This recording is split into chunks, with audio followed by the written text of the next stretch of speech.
Hello दोस्तों, मैं BL लूणा मेरे यूट्यूब चैनल स्टडी टाइम में आपका हार्दिक स्वागत करता हूं। हम हिंदी व्याकरण पढ़ रहे थे और उस हिंदी व्याकरण में हमने जो पिछली क्लास थी उसके अंदर सर्वनाम के बारे में देखा था। यानी सर्वनाम क्या है, सर्वनाम की जो परिभाषा है, सर्वनाम के कितने प्रकार होते हैं, कौन कौन से सर्वनाम होते हैं और सर्वनाम के जो दो प्रकार थे, पुरुषवाचक और निश्चयवाचक, इनके बारे में हमने पिछली क्लास में अंदर देख लिया। आज हम उससे आगे वाला जो भाग है वो हम देखेंगे। तो अगर आप मेरे चैनल पर पहली बार विजिट कर रहे हो तो मेरे चैनल को सब्सक्राइब कर ले, बेल आइकन को ऑल पे प्रेस कर ले ताकि मेरे आने वाले हर वीडियो का नोटिफिकेशन आपको मिलता रहे। दूसरी बात, वीडियो अच्छी लगती है तो लाइक करें, अपने दोस्तों के साथ में शेयर करें और एक प्यारा सा कमेंट जरूर करें। अब बात करें जो तीसरा जो प्रकार है सर्वनाम का, वो है अनिश्चयवाचक सर्वनाम। नाम से पता चल रहा है कि वो चीज है वो निश्चित नहीं है, अनिश्चय की स्थिति है। कोई या कुछ हम कहाँ काम में लेते हैं कि कोई चीज हमारे को स्पष्ट नहीं होती है, फिक्स नहीं होती है, वहां पर हम कोई और कुछ काम में ले रहे हैं। जैसे मान लिया चाय में कुछ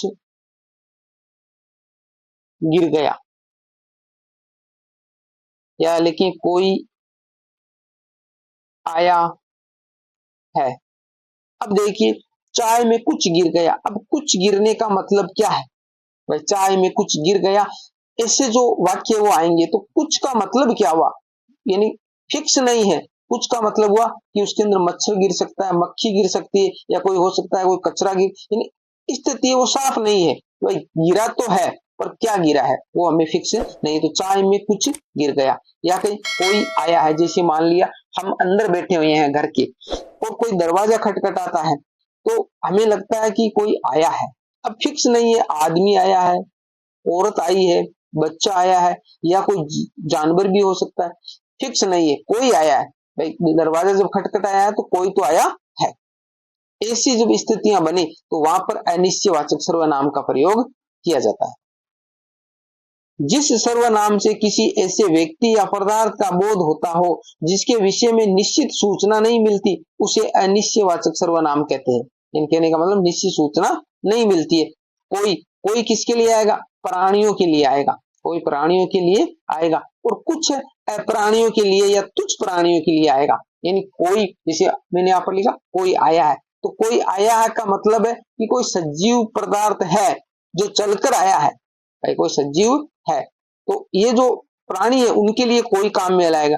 और कुछ है, जैसे चाय में कुछ गिर गया, अब कुछ गिर गया का मतलब है जैसे कचरा गिर गया, कोई चाय के अंदर कुछ गिर गया तो हो सकता है कोई कचरा हो, तो वो क्या अप्राणी है। और तुच्छ प्राणी, जैसे मक्खी गिर गई, मच्छर गिर गए, तो तुच्छ प्राणी है। वो प्राणी तो है पर वो तुच्छ है। तो ऐसी चीजों के लिए तो प्राणियों के लिए तो हम कोई काम में लेंगे, और अप्राणी और तुच्छ प्राणी होंगे उसके लिए हम कुछ काम में लेंगे। अच्छे से समझ गए होंगे आप। इस प्रकार के वाक्य आएंगे जो हम जैसे एग्जाम में आए हुए क्वेश्चनों को देखेंगे तो आपको पता चल जाएगा कि सर्वनाम का हमें कैसे यूज करना है।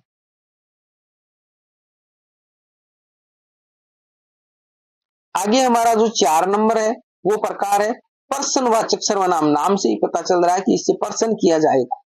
कौन और क्या, एक तो कौन आएगा और एक क्या आएगा।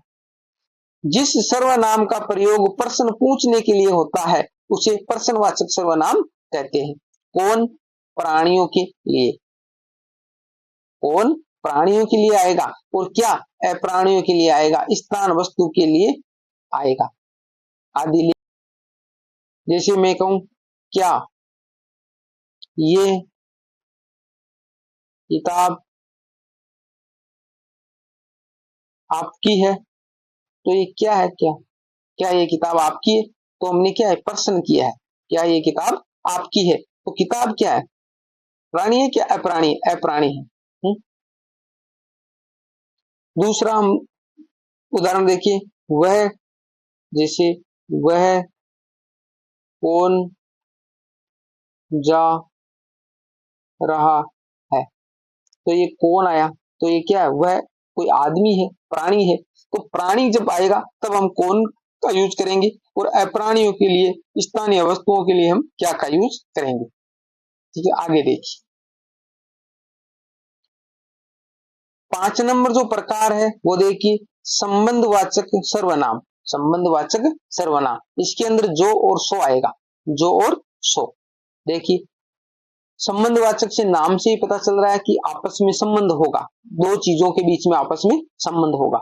दो उपवाक्यों के बीच में प्रयुक्त होकर एक उपवाक्य की संज्ञा या सर्वनाम का संबंध दूसरे उपवाक्य के साथ दर्शाने वाला सर्वनाम संबंधवाचक सर्वनाम कहलाता है। समझ गए? यानी दो जो वाक्य होंगे उनमें आपस में संबंध होगा। यहां पर मैंने कुछ उदाहरण लिए, देखिए उदाहरण क्या है। मेरी वह पुस्तक खो गई, मेरी वह पुस्तक खो गई जो मैंने कल ही खरीदी थी। तो देखो जो और सो मैंने बताया ना, यहाँ पर वह आया है, ठीक है। कुछ चेंजेस भी हो सकता है, जरूरी नहीं सेम जो और सो मैंने बताया। बाकी जो और सो है वो संबंधवाचक सर्वनाम है। बाकी जो इसलिए मैंने यहाँ पर उदाहरण लिए कि आप समझ सको, जो जरूरी नहीं जो और सो ही आए, थोड़ा बहुत चेंज करके आएगा वाक्य की प्रकृति के हिसाब से। मेरी वह पुस्तक खो गई है जो मैंने कल ही खरीदी थी, कहने का मतलब इसके पास में पुस्तकें तो बहुत सारी है, पुस्तकें तो बहुत सारी है, पर ये क्या कह रहा है कि पुस्तक का संबंध है, जो खो गई है वो खोने वाली जो पुस्तक है वो कौन सी थी, जो इसने कल खरीदी थी, कल खरीदी थी वो पुस्तक है वो खो गई है। मेरी वह पुस्तक खो गई जो मैंने कल ही खरीदी थी। आगे आया जो करेगा सो भरेगा। अब देखो यहाँ पर जो और सो आ गया, जो करेगा सो भरेगा, यानी का मतलब जैसा आप कर्म करेगो वैसा आपको फल मिलेगा, ये बात कह रहा है। जिसकी लाठी उसकी भैंस, तो देखो जिसकी और उसकी जो और सो का ही रूप है, यानी जिसकी लाठी उसकी भैंस, जिसमें दम है उसी की यहाँ हुकूमत चलती है। जिन्हें जल्दी थी वो चले गए, तो देखो वो आया है और ये जिन्हें, ये इसी के लिए जो और सो के रूप है। कहने का मतलब वाक्य की प्रकृति को देखकर आपको समझना पड़ेगा कि ये वाक्य किस का है। आपको सर्वनाम पूछेंगे तो 6 प्रकार आपको याद है, देखो इसमें संबंध है। जिन्हें जल्दी थी वो चले गए, कहने का मतलब जो आराम से बैठे हुए, जिनको कोई जल्दीबाजी नहीं है, वो तो यहाँ पर बैठे हुए हैं। पर क्या कह रहा है कि जिन्हें जल्दी थी वो चले गए। अब इसके दो अर्थ निकल रहे हैं, जो हम शब्द शक्ति पढ़ेंगे, जो लक्षणा अभिधा लक्षणा व्यंजना वो शब्द शक्ति है। तो यहाँ पर देखो एक तो जिन्हें जल्दी थी वो चले गए। अब एक वाक्य तो सीधा सा ऐसे अर्थ निकल रहा है कि जिन्हें जल्दी थी, भाई जिनको जल्दी जाना था वो यहाँ से निकल गए और चले गए। अब हमारे को जल्दी नहीं है। एक इसका जो कटाक्ष रूप में हम जो ले, ठीक है, तो वो हो रहा है जिन्हें जल्दी थी वो चले गए, कहने का मतलब जो जल्दबाजी कर रहे थे, जैसे मान लिया गाड़ी हम जल्दी जल्दी चलाते हैं तो एक्सीडेंट हो जाता है तो सीधे ऊपर चले जाते हैं। तो एक कटाक्ष में ये कह रहा है कि जिन्हें जल्दी थी वो चले गए, वो ऊपर चले गए। तो दो अर्थ इसका निकल रहा है, ठीक है। जैसी करनी वैसी भरनी, यानी जैसा आप कर्म करोगे वैसा भरोगे, जैसे आया जो करेगा सो भरेगा ऊपर वाला, इसी प्रकार यहाँ पर जैसी करनी वैसी भरनी, तो ये जो और सो के ही रूप है। तो आप इसका अलग अलग मैंने उदाहरण इसीलिए लिए हैं यहाँ पर कि आप अच्छे से समझ पाओ, क्योंकि जो दूसरे वाले जो प्रकार हमने देखे उसमें इतना कंफ्यूजन पैदा नहीं हो रहा था। बाकी यहाँ पर कंफ्यूजन होता है, तो अलग अलग जो शब्द काम में आते हैं वो सारे जो और सो के ही रूप है। आगे जो 6 नंबर प्रकार है वो देखिए। 6वां नंबर है निजवाचक सर्वनाम। निज का मतलब होता है खुद के लिए, निज का मतलब होता है खुद के लिए, तो खुद के लिए काम में ले। ऐसे सर्वनाम जिनका प्रयोग वक्ता या लेखक स्वयं अपने लिए करता है निजवाचक सर्वनाम कहलाता है। जैसे आप है वो एक निजवाचक सर्वनाम है। अब देखिए जब हम क्वेश्चन देखेंगे तो समझ पाएंगे, आप निजवाचक तो है ही है। अब एक आप है वो दूसरों के लिए भी काम में आता है, जैसे हम कहते हैं ना आप लोग, तो यहाँ पर ये निजवाचक नहीं है। तो ऐसे जो है ना वो हम कब समझ पाएंगे, जब हम जो क्वेश्चन अटेंड करेंगे तो वहां पर उसकी प्रकृति देखकर, क्वेश्चन की प्रकृति देखकर समझ पाएंगे कि ये किसके लिए आया। वहां पर आपसे पूछेंगे कि जो आप शब्द है वो किसके लिए प्रयोग हुआ है, तो वो निजवाचक सर्वनाम में प्रयुक्त हुआ है या नहीं हुआ है, वो हम जब क्वेश्चन देखेंगे तो समझ पाएंगे। इसलिए हम जो पीछे हैं वो क्वेश्चन देखते हैं, जो टॉपिक अच्छे से आपका क्लियर हो जाए। तो आप लोग है वो निजवाचक सर्वनाम के लिए काम में नहीं आया, ये दूसरों के लिए काम में आया है। अब देखिए निजवाचक का कैसे जो उदाहरण है वो आएंगे।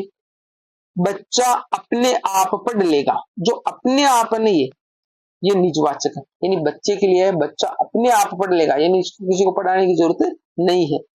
मैं अपने आप जी लूंगा, ये अपने आप नहीं, कहने का मतलब मुझे किसी की जरूरत नहीं है, मैं अपने आप जी लूंगा। कोई बोलते हैं जैसे मैं अपने आप जी लूंगा, मेरे को कुछ कहने की जरूरत नहीं है। आपकाज महाकाज, कहने का मतलब खुद के द्वारा किया गया काम है वही सर्वश्रेष्ठ होता है। अपनी करनी पार उतरनी, यानी आप जैसा करोगे वही होगा। तो ये अपनी करनी खुद की है, तो ये है ना खुद के लिए काम है। वह स्वयं बहुत बुद्धिमान, अब देखो आप नहीं है यहाँ पर, स्वयं है वो आपका ही रूप है, आपका ही रूप है। वह स्वयं बहुत बुद्धिमान है। तो ऐसे जो वाक्य है वो आएंगे जो निजवाचक सर्वनाम में काम में लिए जाते हैं। यहाँ तक आप जो सर्वनाम के 6 प्रकार थे तो मैंने अच्छे से समझाने की कोशिश की और आप अच्छे से समझ पाए होंगे। अगर किसी प्रकार का आपको डाउट रहता है तो आप मेरे को कमेंट बॉक्स में पूछ सकते हो। अच्छी क्लास लगती है तो भी आप मेरे को कमेंट बॉक्स में कमेंट कर सकते हो। अगर वीडियो अच्छी लगी है तो इसको लाइक करें, अपने दोस्तों के साथ में शेयर करें, क्योंकि दोस्तों के साथ में शेयर करने से जो फायदा आपको मिल रहा है वो अपने दोस्तों को भी मिल सके। और चैनल को सब्सक्राइब जरूर कर ले ताकि मेरे आने वाले हर वीडियो का नोटिफिकेशन आपको मिलता रहे। मिलते हैं अगली वीडियो में, तब तक के लिए जय भीम जय भारत। अगली जो क्लास होगी उसके अंदर सर्वनाम से संबंधित जो महत्वपूर्ण जो क्वेश्चन है, प्रश्न उत्तर है, वो हम देखेंगे। ठीक है, धन्यवाद।